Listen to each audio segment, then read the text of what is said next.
Assalamualaikum warahmatullahi wabarakatuh.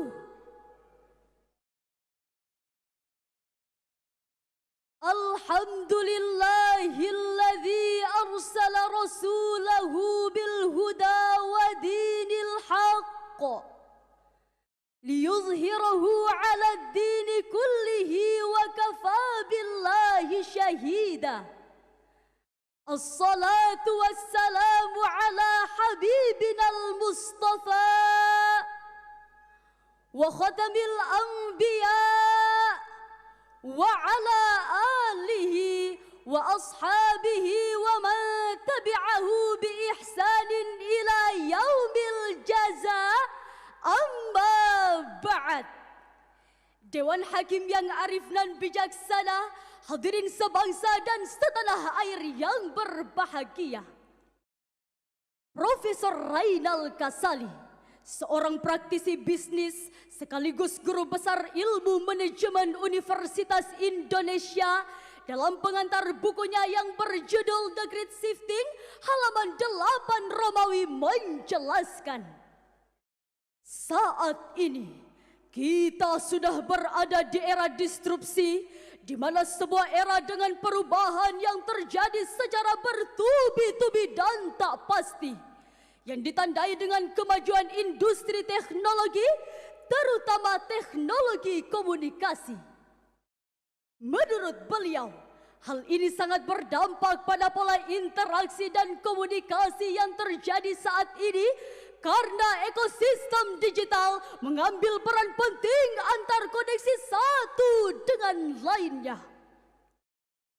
Kini manusia bisa terhubung kapanpun, dimanapun dan dengan siapapun jika mampu memanfaatkan teknologi digital. Namun sebaliknya, jika kita tidak memiliki kemampuan untuk memanfaatkan teknologi digital, maka akan terasingkan dan diasingkan oleh keadaan. Fenomena ini terlihat seperti bangkrutnya pasar-pasar tradisional, pedagang-pedagang konvensional, bahkan abang ojek yang mangkal secara manual, karena semuanya dialihkan secara virtual dan digital. Betul hadirin? Hadirin, berdasarkan data Hootsuite yang bertajuk Digital 2021, terungkap bahwa jumlah pengguna internet mencapai angka 202,6 juta jiwa dari jumlah populasi sebanyak 274,9 juta jiwa. Artinya, sebanyak 94% lebih masyarakat mengakses internet melalui gadgetnya.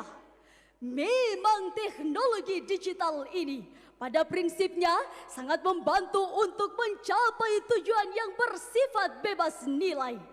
Jika dimanfaatkan untuk bermuatan dakwah Islamiyah, maka akan sangatlah potensial.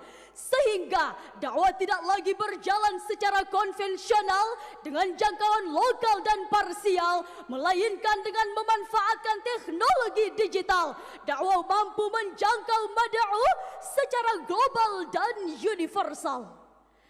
Jika hal ini dibiarkan hadirin,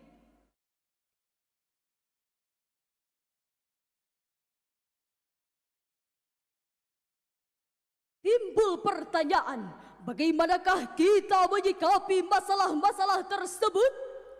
Sebagai jawabannya, mari kita renungkan firman Allah dalam timbul pertanyaan, bagaimanakah kita menyikapi masalah-masalah tersebut? Sebagai jawabannya, maka pada kesempatan kali ini kami akan menyampaikan sebuah syarahan Al-Quran yang berjudul Menggagas Paradigma Baru Dakwah di Era Digital, dengan rujukan Al-Quran Surah An-Nahl ayat 125. A'udzu billahi minasy syaithanir rajim.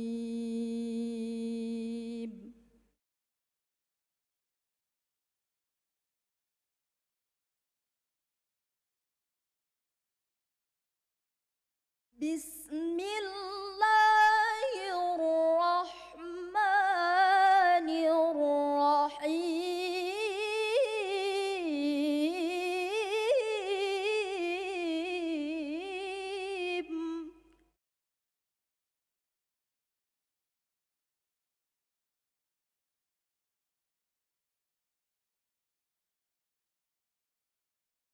Ud'u ila sabili rabbika bil hikmati wal mau'izatil hasanati wajadilhum billati hiya ahsan.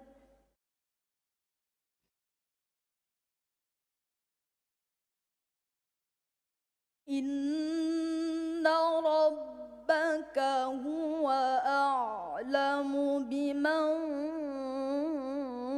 dhalla an sabilihi wa huwa a'lamu bil muhtadin.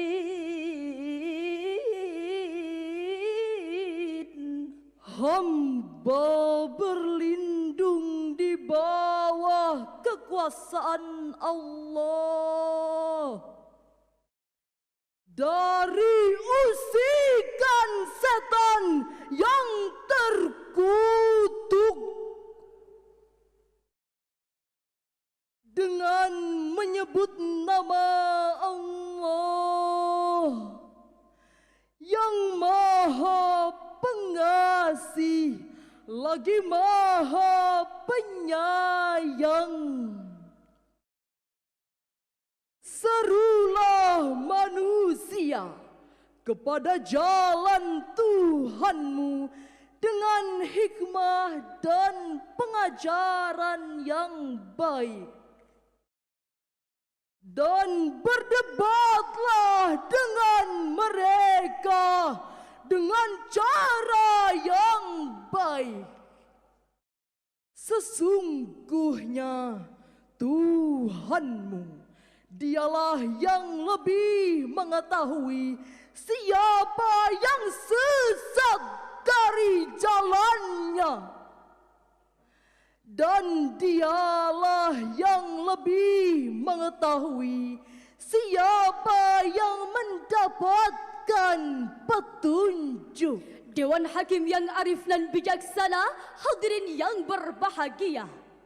Dalam kajian ilmu balaghah, ayat ini menggunakan gaya bahasa kalam insya talabi dalam bentuk amar, yakni instruksi atasan kepada bawahan, yaitu perintah Allah Subhanahu wa Ta'ala kepada Rasulullah dengan umatnya untuk menegakkan dakwah. Sedangkan ada 3 dakwah yang diajarkan Allah melalui ayat ini. Yang pertama, dakwah bil hikmah. Menurut Imam Al-Qurtubi dan Imam Al-Baghawi, dakwah bil hikmah yang dimaksud adalah Al-Quran sebagai way of life. Sedangkan menurut Imam As-Sa'di adalah kullu ahadin ala hasabi halihi wa fahmihi wa qawlihi wa qiyadi. Setiap orang harus didakwahi sesuai dengan kapasitas dan kualitasnya. Sehingga Profesor Hamka dalam bukunya Prinsip dan Kebijaksanaan Dakwah Islam halaman 67 menegaskan bahwa dakwah bil hikmah harus didasari dengan kebijaksanaan yang terlahir dari kesopanan dan kesantunan untuk membuka hati dan jalan pikiran untuk menerima kebenaran. Hadithun nas bima ya'rifuna atuhibbuna ayyukadzaballahu wa rasuluh. Berbicaralah kepada manusia sesuai dengan kemampuannya. Apakah engkau suka mereka mendustakan Allah dan Rasulnya? Demikian penjelasan Sayyidina Ali radhiyallahu an sebagaimana diriwayatkan oleh Imam Bukhari. Yang kedua, dakwah wal mau'izatil hasanah. Menurut Imam Ibnu Katsir, mau'izah hasanah adalah bima fihi minaz zawajiri wal waqani'i bin nasi dzikruhu liyahdharu ba'sallahi ta'ala.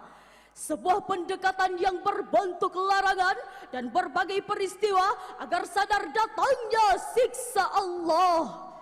Sedangkan menurut Profesor Dr. Wahbah Az-Zuhaili dalam tafsirnya Al-Wajiz, mau'izah hasanah adalah menekankan pendekatan menggunakan edukasi dan komunikasi yang ramah, santun serta penuh dengan kelembutan, dengan ucapan yang menyejukkan hati dan menenangkan jiwa. Dan yang ketiga, dakwah dengan mujadalah.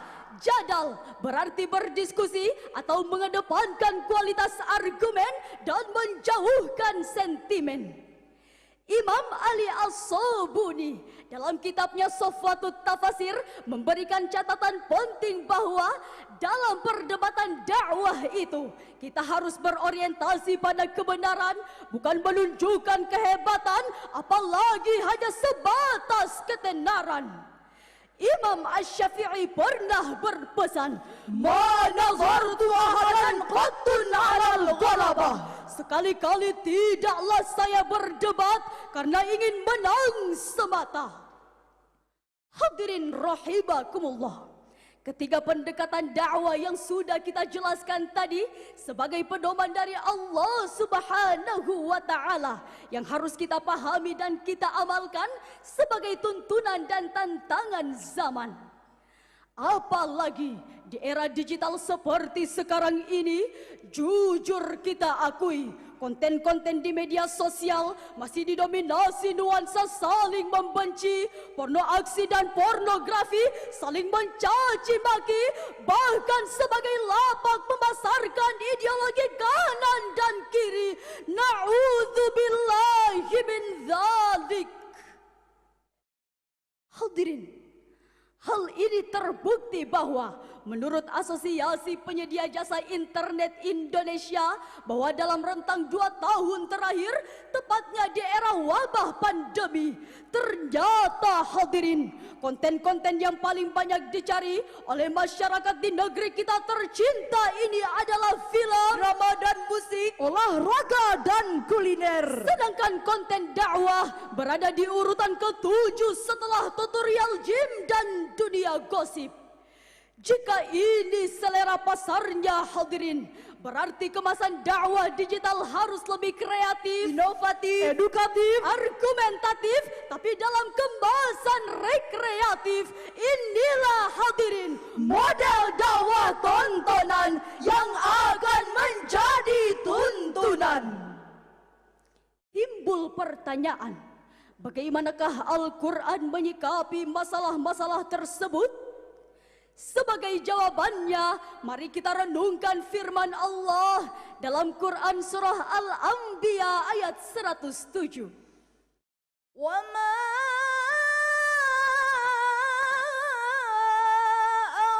arsalnaka illa rahmatan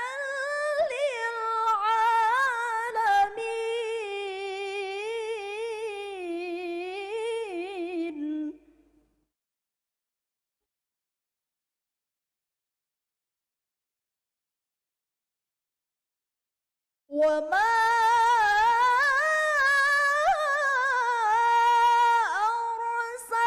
أرسلناك إلا رحمة للعالمين.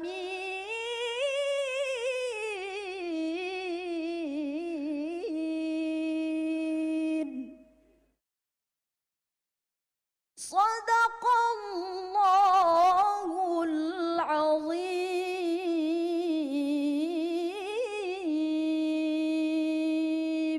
Dan kami tidak mengutus engkau ya Muhammad, melainkan untuk menjadi rahmat bagi seluruh alam.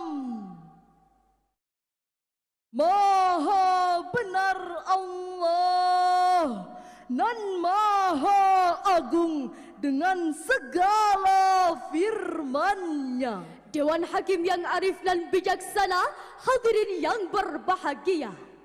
Dalam kajian semantik, ayat ini menggunakan gaya bahasa qasr, yakni penghususan atau pengistimewaan.